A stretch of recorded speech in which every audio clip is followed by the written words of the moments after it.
Bonjour, bien-aimés de Dieu. Que Dieu vous bénisse au nom de notre Seigneur et Sauveur, Jésus-Christ. Bon réveil matinal. En cette merveilleuse matinée,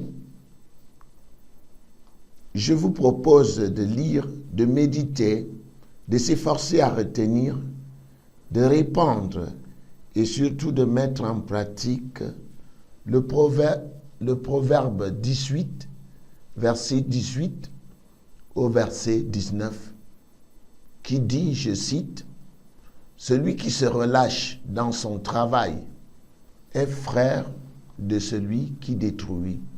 Celui qui se relâche dans son travail est frère de celui qui détruit. » Fin de citation. Ce qu'il faut savoir ici, tout d'abord, c'est que le travail est une institution divine. C'est une pratique que Dieu a établie dans son plan de rédemption de l'humanité. Le travail n'est pas une œuvre gratuite. Ce n'est pas le fruit du hasard. C'est Dieu qui l'a institué. Alors, le mot travail, c'est mel avkav. Mel avkav en hébreu, qui veut dire un ouvrage, quelque chose de réalisé dans tous les domaines de la vie, comme l'affirme aussi bien la parole dans le livre des Proverbes, chapitre 14 et au verset 23, je vais citer, « Tout travail procure l'abondance, toute activité, selon les règles divines, toute activité procure l'abondance, mais les paroles en l'air ne mènent qu'à la disette. » Fin de citation. Dans ce monde, tout ce qui a de la valeur s'acquiert au prix de l'effort, quelquefois au prix d'énormes sacrifices, d'où notre Dieu encourage Josué à se fortifier. Il l'encourage à se fortifier. N'ai-je pas donné cet ordre? Fortifie-toi et prends courage. Ne t'effraie point et ne t'épouvante point, car l'Éternel ton Dieu est avec toi dans tout ce que tu entreprendras. Il s'agit de Josué, chapitre 1 au verset 9. Alors, dans notre étude de Proverbe 18, 9, se relâcher dans son travail, c'est se décourager. Dieu affirme que celui qui se relâche dans son travail est frère de celui qui détruit. Il faut savoir, c'est que l'activité mène parfois un homme, une femme, un enfant à être soumis à de fortes pressions. D'où le Tout-Puissant l'encourage à tenir ferme et à ne pas abandonner. Le croyant doit s'exercer à la persévérance, comme affirme Romains chapitre 5, du verset 3 au verset 4. Je cite, « Bien plus, nous nous glorifions même des afflictions, sachant que l'affliction produit la persévérance. » Verset 4, « La persévérance, la victoire dans l'épreuve, et cette victoire, l'espérance. » Fin de citation. Il faut tenir ferme, car la victoire appartient à ceux qui persévèrent dans l'épreuve.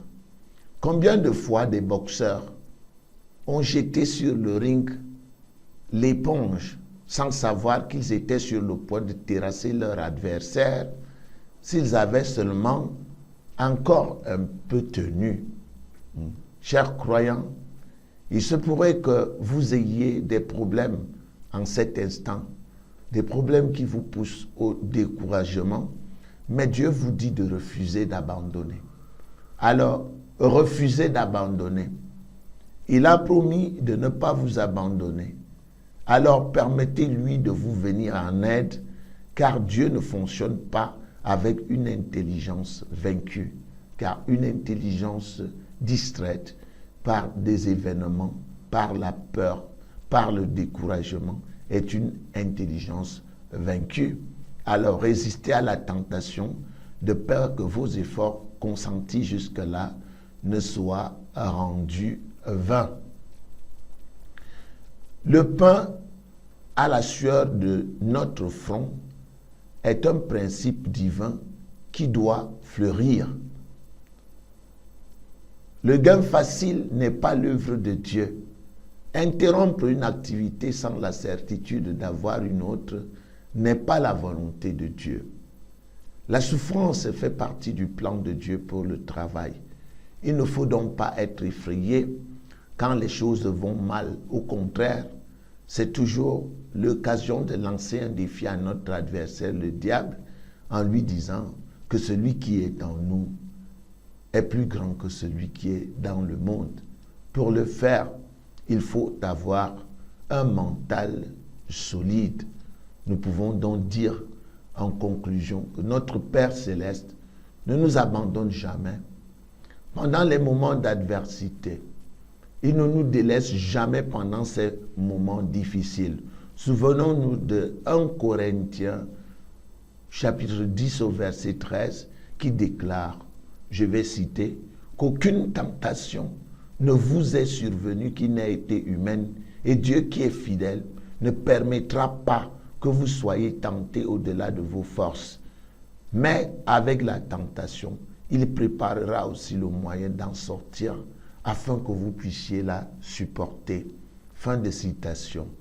Dieu est fidèle. Il ne permettra pas notre débâcle face à l'adversité. Alors, assurément que celui qui se relâche dans son travail est frère de celui qui détruit. Bonne méditation et bonne journée. Vous êtes les meilleurs en Christ. Que Dieu vous bénisse encore une fois.